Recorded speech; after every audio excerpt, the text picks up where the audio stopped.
I was in college, my dad told me before he left from dropping me off, he was like, switch up your routine sometimes walking home, like back to your dorm. He was like, never keep the same route too long. Now, when I went to college, it was 2015. Now, this was my freshman year when he told me this, so I'm like, okay. So fast forward, I'm in my junior year. I used to go to this place called 7th Street Underground, for the people that know, they know, where I was singing every day. It had a piano, computers, things and such, right? That became my routine. I went there between classes, after classes, late at night. But one time I'm at Walmart, and as I walk out to get on the shuttle, I didn't have a car at this time. As I walk out to get on the shuttle, there's a man sitting on the bench. Now, if you know, on a shuttle, it don't matter what age you are, like you can get on the shuttle. So ignore my hair, I get it done tomorrow. Messages, switch it up. So anyway, there's this man at the bench. Now, as I'm waiting on the shuttle, another man walks up to me, and he's wearing like a magician hat, little pants, a little shirt, but you can tell he's an older man. And he comes not even 2 inches away from my face and says, "We've been looking all over for you." Now imagine that, you waiting on the shuttle, and some person you've never seen, it was a white man at that, jumps in your face and says, "We've been looking all over for you." You and who? And he looks at the man on the bench. Now this man looked like he's about in his 50s, got shades on, he never looked at me. Tell me you wouldn't be freaked out. So back then I was pretty ratchet, okay? And I jumped back and I said, "You get the so-and-so on my face." He said, "We know you. We've been watching you." "What do you mean you've been watching me?" He said, "You sing every day." Imagine that, I got 4 bags of groceries, fresh out of Walmart, and 2 really grown men are telling me they watch me every day. I ain't never seen y'all a day in my life. He would not get out my face. Broad daylight, at least 2 p.m. Run back into the Walmart. I call my ex at the time. I call him, I say, "Look." I give him a 411, he pulls up, the people are gone. Real story, wouldn't even lie to you. When I make it to my house that day, and the video was in my phone somewhere, when I made it back to my house that day, my home door was glued shut. Glued shut, and I'm not talking about Elmer's glue. When the people came, they had to take my entire door off because it was construction glue. They could not do anything about it. My sister and my brother-in-law had to come while I sat in a hallway and tried to understand why somebody would want to shut me in my house. Long story short, when I took it to management of that complex at the time, she told me don't say nothing. It would make the school look bad. My point is, because I lost the plot. I promise you I did, just thinking about it. Switch up your routine, always. From that point on, I had about 4 different ways to make it to my apartment. The back way, the front way, through the classes, through the buildings. Never be too predictable. Bye, y'all. And it's crazy because, it's Virgo season, and that's one of our traits. That's one of our traits. We're predictable. We like things to be the same way. Like, we like autopilot, at least for me. I love autopilot. I love that if I can go and do the same thing and have the same, I love that. And it's crazy because my mom said the same thing, especially when driving, always switch it up. There is 20,000 ways to get to my house from anywhere, and I know all of them. I remember when in my hometown, I went down this road. My grandma was in the car with me, and I went down this back way, and she was like, "I thought you was about to kidnap me." And I was like, "Grandma, you my grandma. What are you talking about?" She was like, "I didn't know where we was. I was lost. All I saw was fields." I was like, but yeah, switch it up, be safe. That is really wild that they was washing her and had the courage, the ballsies to come up to her. If they would have came up to me, somebody come up to me and be like, "I've been washing you up. I know you." I'd be like, "Yeah, you might have been washing me, but you don't know me. You don't know that I will fuck you up. You don't know that. You seen the outside, the sweet, the nice, but you ain't seen the Virgo boo. I will fuck you up. I'm not the one to be fucking with. We crazy in real life. In here, don't let it come out, bro. Don't do that. Don't leave me alone with my thoughts, boo. I just got them under control. You better ask somebody, because that's really wild." But no, yeah, like she said, be aware of your surroundings. Switch it up always. Don't be predictable. That's one of my tips for when you're dating. Don't be predictable. Be spontaneous. Be aware of your surroundings.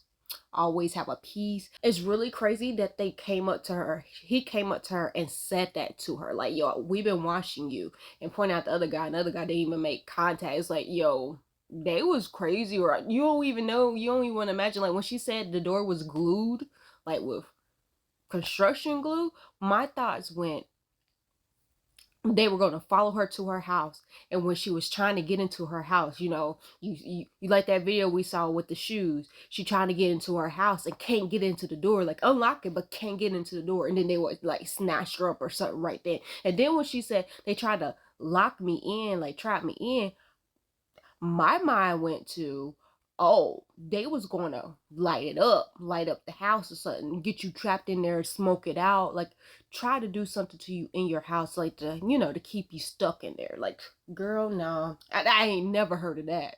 Somebody gluing your door. We got to go back to the drawing board. We got to think of plans. Because, you know, I have a plan A, B, C, D. Always prepare, have an escape plan. You got to have an escape plan for that. I guess we're going out the windows, bro. We're going to bust down some walls, especially if it's a campus apartment. You know them walls thin. We'll be in the neighbor's apartment. Talk about, oh, don't tell nobody about that. No, I would have blasted everywhere. Like, nah.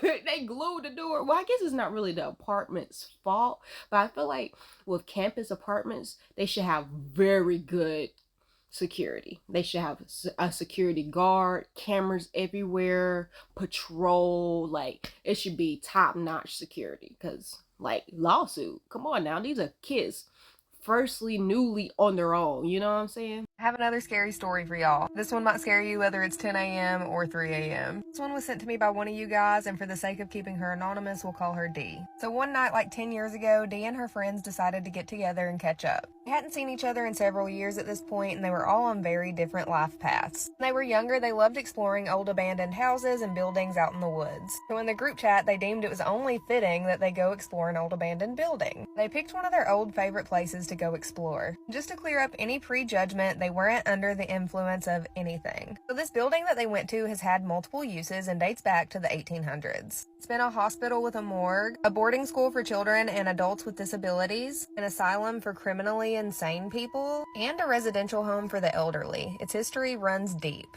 So this night they drive 3 hours to get there. By the time they get there, it's already midnight and super dark. This building sits on top of a hill surrounded by woods and a river flowing beside it. The nearest house is a farm, which is like a 45-minute drive away. They park their car on the side of the road and start walking up the path to the top of the hill. They're all giggling and nervous and running on adrenaline. They feel like the high school girls that they once were. The hole in the fence that they used to use is still there, so they climb through it and start approaching the building. It's more beaten up than what they remember, but it had been like 10 years since they'd been there. Their first stop was a water tower. They climbed the stairs to the top to scope out the area, and as far as they could see, nobody was around. They talked about all the memories they'd made there and how one of the friends had even met her husband there. They decided the morgue and the chapel were the last places that they would go because it was quicker to get back to the car from there. So they walked to the main building and they climbed through a broken window. This led to a massive hall with a serving hatch at the end of it. They always assumed it was a dining room because it was just off of the kitchen. The hall was big, empty, cold, and dark, but nothing scary or eventful happened.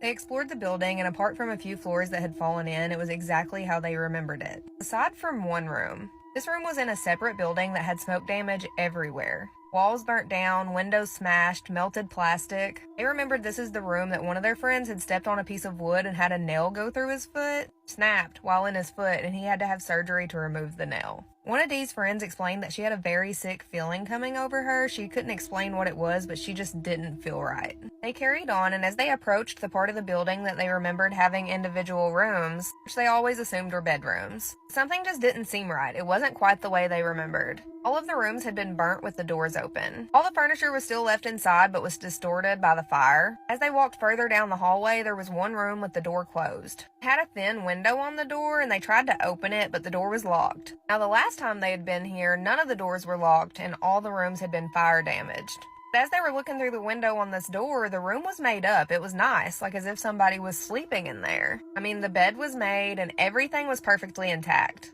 It had no fire damage like the rest of the building, but remember, this wasn't like that the last time they were there.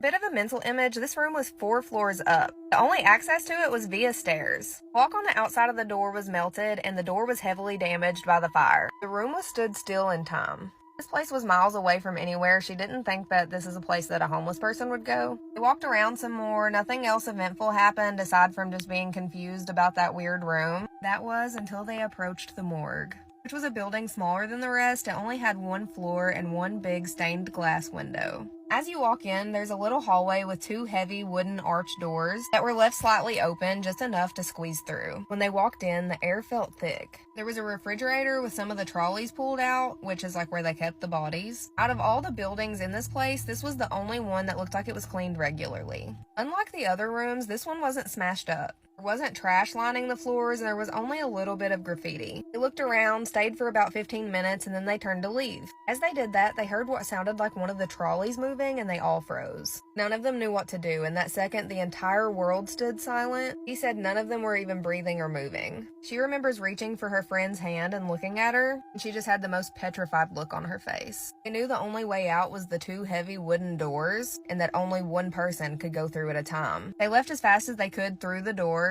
but they made sure to hold hands the entire time. They didn't let go of each other. As they walked towards the main doors to exit, they heard what sounded like a laugh. A deep, long laugh. They ran out the main door far enough away where they wouldn't be seen, but close enough where they could still see the doors. There was nothing. No one. They decided they'd leave, go back to the car, and find a McDonald's for a coffee. But to get back to the car, they had to walk past that building. As they made their way past the building, they could hear the sound of the trolleys moving around erratically and what sounded like somebody mumbling to themselves. They walked fast but didn't run in case it brought attention to themselves. They didn't know what was in there, but they knew it wasn't a person because they had just been in there and not a soul was in there. As they get further away from the building, they stop and look back, and in that big stained glass window, they seen a bright light shining. When they were in there, the only lights that were on were their 4 lights. They watched shadows moving around behind the light for a few seconds, and then they left. As they made their way closer to the car, they heard what sounded like a woman quietly crying. They looked around but couldn't see anyone. By this time, it was like 3:45 a.m. As they walked, it seemed like they were getting closer to the crying, but nobody was around. At one point, the crying stopped.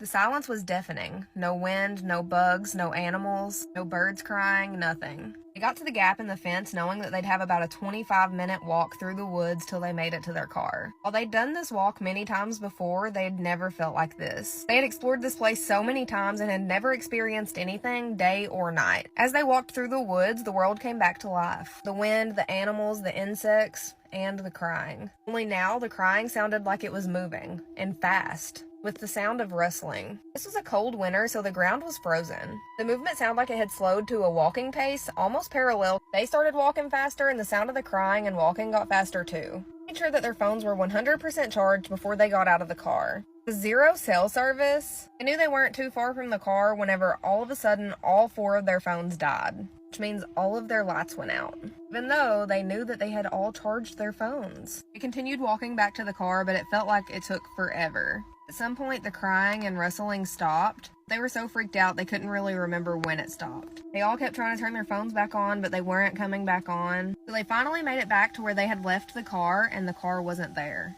Which makes no sense because they knew the road and they knew where they had left the car. So they walked down the road some and they still couldn't find the car, so they decided to turn around and walk back, and the car was there where they thought they had left it originally, where it just wasn't at, you know? They ran to get in the car when they noticed something that wasn't there before. A baby's car seat was left laying on the ground beside the driver's door, identical to the seat that my friend used for her 8-month-old at the time, one she had took out of the car back at her house. So identical, it had the same soft plushy toy attached to the bar. They jumped in the car and locked the doors. Right as they started the engine, they heard a woman screaming, crying, "My baby, my baby, my baby, you took my baby." And as they pulled away, there was a woman standing there on the corner watching them. Their friend who was driving sped up and didn't stop. They made it on the highway and stopped at the next gas station. They all just needed a breather, so they went in and got a coffee. At this point, it was 6:10 a.m. That 25-minute walk through the woods really took a lot longer than 25 minutes. We're all still just trying to process what just happened, when a group of people walked in handing out flyers for a missing woman and baby. The woman they had saw had a striking resemblance to the woman in this picture, but they couldn't be sure. The sun was coming up and they were all really confused, not to mention terrified and traumatized. 7 weeks later, it was still on all of their minds. They started searching social media to see if they could find any posts about this missing woman and baby. One post sent Dee down a rabbit hole. There's a lady that looked like her friend that had an 8-month-old little boy. The woman who was missing had lost her mom 3 days before giving birth and was suffering from postpartum psychosis. Her body and her baby were found 2 days after their visit at the same woods around the same building. She had taken her own life, but her baby was found living and he was fine. He was safe. He was found just past where they had seen the lady standing in the road. They've carried guilt and shame all of these years for not helping in the situation. All they know is whatever happened in the morgue is something that they still can't explain. Was it the same woman following them? Was she the person they seen on the road? Where did their car go when it went missing? How did the baby car seat just magically appear? There's a lot of questions they think that they may never have the answers to. If you listened all the way to the end of this video, drop a comment. If you have a story of your own you'd like to share, you can send it to me here or to my email at allieshadesworld@gmail.com. Let me know what you think about this one. I've loved reading all y'all's stories. So many more to share, so stay tuned. Bruh, what the absolute freak? I'm still trying to process that. It was so much. It was so much, bruh. What the crap? It was like, it was glitching. There was glitching. There were ghosts. They were like, oh, that's my fingerprint. Look, I'm freaked out a little kid. I was like, is that my fingerprint? I had to look at it. I am a little greasy always. But, bruh, too much was going on. Like, things hit different when you're a kid and when you're an adult. Things hit differently. What you was scared of when you was a kid, you might know why you was scared as an adult. Like, maybe as a kid, you probably wasn't scared to say, like, oh, okay, that was fine. But when you're an adult, you understand all the circumstances. You understand everything. You might feel different and vice versa. Like, girl, bye. When she said they drove 3 hours to go to this place, oh, heck no, you lost me. I'm not going. 3 hours to go visit a haunted place that well, I don't know. It's a nostalgia. But I don't know. Like, at this age I'm at now, would I go into a haunted house? Like, I understand when I was younger. I understand when I went to that haunted house when I was in college. Like, I didn't know everything I know now from watching these videos and reacting. I didn't know all of that. So now it's just like, ooh, would I? And I'm just like, no, I wouldn't. So yeah, driving 3 hours, going there, seeing a place, and it looks different, but like kind of the same. But you knew it was burnt. It burnt all the rooms. And then to see that one room was not burnt, that was definitely a glitch. Just that room though, like that's what blows my mind. Just that room was not burnt. Now, if we're dealing with females here, if it was guys, I feel like from watching Sam and Kobe and all the other, I feel like guys would have tried to get in that room. I feel like it. But the females was like, we're just gonna leave this here. This is weird. We're gonna leave this here. Going into the morgue and then hearing all that noise lets me know that they were this color and not this color. Because if we heard any rattling, we'll be gone. We'll be gone. That door, that heavy door would have been wide the freak open. We would have been gone. Not, oh, did I hear something? Let me stop and investigate, analyze. No. Take it off.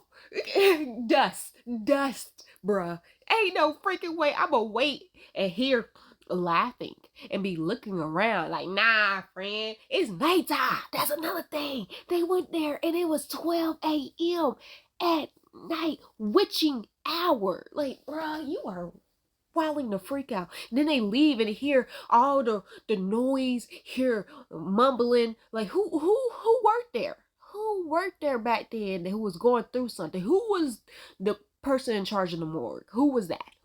Look, it's crazy because I was about to get a job to be a person who works in the morgue for, the city police. Girl, I was about to work for the ops. It was a dream job, but I was just like, ooh, I work for myself now. I can't imagine working for someone else, getting up when they tell me to, doing what they tell me to. Like, oh, girl, it was just like dream job or dream situation. It was just like, ooh, and I turned it down. I could probably get it. I know I can get it back, but girl, yeah, who's in charge of that morgue? Like, no, they was going through something, or maybe whoever who was stored in that morgue was going through stuff, mumbling everything, and then go out and hear the woman crying, bruh. You've heard that story before. You don't stop.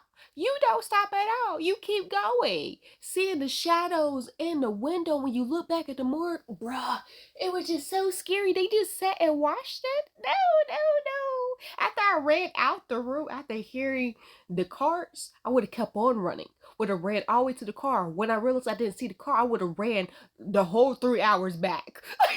Kept on running. Run, Forrest, because I'm not stopping. I'm that scared. I feel like I'll be running off of adrenaline, like, for real, for real.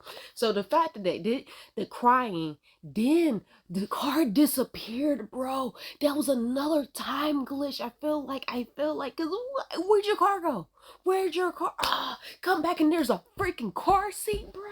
I cannot put myself in this story. I can't, because I'll be imagining. Nope, it was too freaking scary to have somebody crying who's walking beside you, bruh, and you don't see them, and then just magically see a woman talking about her baby that is gone. She is unalive, bruh. Unalive, girl. That was too much. Girl, go to the next one. I'm still processing. It was just too scary. Just comment your comments. That was just too much. It couldn't be me. It wouldn't be me. Like, after doing all the research, like, I'm just confused of why we didn't do all the research before revisiting this place that we visit so much in childhood, that we knew that's been here since the 1800s. Woo! We know it has history. So why, as an adult, did we not do research before we came back to this place? You're setting yourself up to fail. Girl, going down a rabbit hole and find out all the stuff you know now? It didn't make it better. I'm pretty sure it didn't. Girl, bye. A practicing witch tried this love spell and things got a little weird after that. Spooky story time. A follower that wants to remain anonymous sent me the story and we're going to call it Love Spell. For the sake of this story, we're going to call her Jane. So Jane says that this happened about 2 years ago, and at that time she was very intrigued by spell work, by witchcraft, and she started to practice it a lot. She says that before this specific incident, she had tried practicing a few spells, but nothing crazy ever happened. She did feel the feeling of paranoia, but again, nothing wild happened. So she knows that this is a very bad idea, but one night she's laying in bed, she's scrolling on TikTok, and she sees this creator kind of showing people how to do love spells. Now, she says that this specific love spell wasn't anything like obsessive or anything like that. It was more of an endulzamiento, like to sweeten her up, to kind of attract somebody to her. So she does the love spell, and immediately after she goes straight to sleep, because it is suggested to do that right after your spell work, because you're supposed to do it late at night. Now, she lived with her parents and she never has had to lock her bedroom door or anything like that. So this specific night, she does the spell work, she goes to sleep. So Jane says that she's asleep, and in the middle of the night, she hears a whisper. Not close to her ear, but she hears a whisper, and they're whispering her name. So she's laying on her side, she opens her eyes, and she's like, did I imagine that? She grabs her phone, checks the time, and it is 2:27 a.m. So immediately she thinks, oh my God, something happened. My mom's trying to wake me up. She turns around and her bedroom door is wide open. And she says that with it being wide open, you can see directly into the living room. So as she's turning around, she sees that there is a woman standing right at the front door, wearing a white long dress, long black hair, and no shoes, run from the front door into the living room. So one, she's scared. Two, she's confused because how did this door open? She sleeps with the door closed. She says that she's also a very light sleeper, so she can literally hear everything. She didn't move that whole entire night. She has no idea who or what that thing was, and it literally just disappeared. So that next morning, she wakes up, she talks to her mom, and she's like, hey mom, this is what I saw. Was this you? And her mom is like, no honey, I was asleep. So she asks her dad, and she's like, hey, were you or mom up last night? Did y'all do this? And dad was like, no.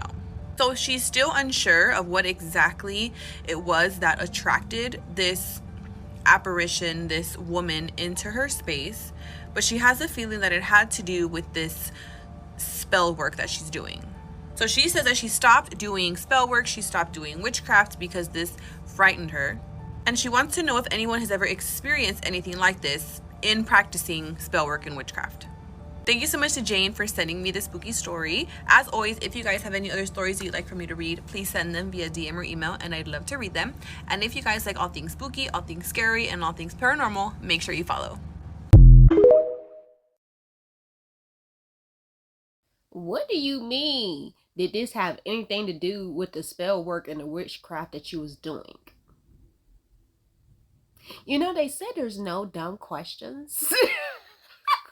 I don't think they heard this question. I don't think they did. Because what? Girl, yes, what are you saying? You're saying the night of when you did this activity happened. Girl, yes. Yes, cause and effect, girl. It's tied together. Like, girl, what? You playing these games. Girl, yes. Why would you do that? I was just so confused. You see something on TikTok and you repeat it? Like, what? You ain't gonna do no research. You ain't gonna see if you ain't gonna verify this source. You don't even know this person in real life. You don't even know if she knows what she doing. You don't know. You don't know anything. But yet, you jump on the bed. Girl, bye. That's crazy. And you, maybe it's just me. But if I hear somebody whispering my name at night, it's two ways. It's two ways I will respond. I will be like, girl, you tripping. Go back to sleep. That's one way. The other way is, bitch, are you tripping? Getting up, jumping up, finding everything, cutting all the lights on. Like, girl, what happened outside of my room? I probably wouldn't even noticed it because I'm worried about what's inside my room. And the moment I saw my door open, girl, I'm out of there. I would have ran into whatever that was running into the living room. Oh, girl, I'm just imagining that right now, girl. I would be fighting. Bruh. Fighting a ghost, bruh. The ghost would be like, I came into the wrong house today. Because what? That is crazy. Just imagine that. You see your door open. You know you didn't leave your door open. And then you see somebody in your house, bruh. It'll be like that movie we was watching for the members. For the members, he had that bat ready. I have the bat ready. I have other things ready too, in between the mattress and the bed frame. How you doing? How you doing? So don't get done up, bro. I couldn't even imagine that. I wouldn't even have time to be scared. Like, when I'm scared, it's like when something's happening that's out of the usual, I don't have time to be scared until after I think about what happened. Like, in the moment, I'm fight or flight. I'm ready. I'm on it. Like, my brain is just thinking, how do I survive this situation, bruh? How do I get out of this situation alive? That's how my brain is thinking. Then afterwards, I'd be like, oh, dang, that was scary, bruh. That was, girl, bye. These stories, the last two stories, well, shoot, all the stories, but the last two stories in particular had my eyes tearing up. And I feel like when I tear up, it's real. I feel like the second story is just like, whoa. I ain't never heard no story like that. Never. And this other story is just like, what the bitch? What the? Like, what are we doing? Don't do that. If you don't know what you're doing, shoot, don't do it regardless. Like, enter into the other side. Bro, was just talking about this new rapper. I don't know what she said his name was. Little something. Who was just talking about his experience with seeing a D word for the first time. And he was like, I can't, I'm on the good side. I do everything for good. I do everything for God. And I feel you. Everything for God. I ain't even going to venture into the dark side. I ain't got time for that. Nope. It's me and God, boo. You can have that. Like, girl, bye. Ain't nobody got time for that scary and all the other stuff. No, thank you. But thank you for watching this video. And stay tuned. Go ahead and like this video. Follow all the creators and subscribe. Oh, yeah, and happy birthday to whoever's birthday that it is today. It's Virgo season, bruh. Turn up. It's all our birthdays. All our Virgos. It's all our birthdays. The whole entire season, bruh. Happy birthday, boo. Faces of Shawnee.